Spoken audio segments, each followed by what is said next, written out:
Upper West Side resident Sue Sussman says she's committed to looking out for her neighbors. We're a pretty strong community, so everybody looks out. Sussman's the president of her building's association. Her latest mission is making sure tenants in her building are being counted in the 2020 census. But she says it's a challenge because census workers who are supposed to conduct the interviews were being blocked from entering her high-rise. We're trying so hard to make sure everybody gets counted, and the people who aren't getting counted in this building are often people who don't have access to email.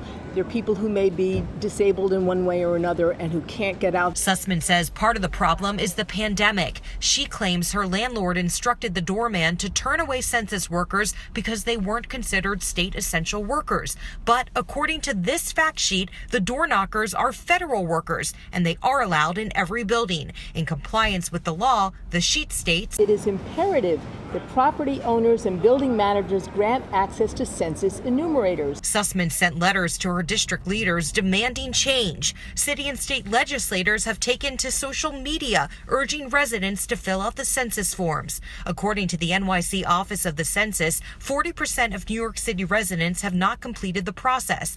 Throughout the 5 boroughs, there's a 58% response rate. That's 7 points away from the national response rate. This is about New York City getting the money, the respect, and the political power that we deserve, and we need every New Yorker now to do their part. Julie Menon is the director of the NYC Office of the Census. She's been receiving dozens of reports of building owners turning down census workers. We can't afford to lose even a single dollar for New York City, particularly post-COVID when we're in this economic plight. Menon's department has been busy distributing the fact sheets to building managers so they are aware of the law. And it's working. Stellar Management Company oversees Sussman's building. A representative says she's aware of the rules and census workers are now allowed inside.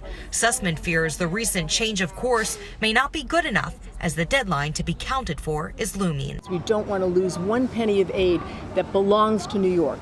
There's less than 4 weeks left to fill out the U.S. Census with billions of dollars of federal funding at stake, including funding for affordable housing, public education, and infrastructure.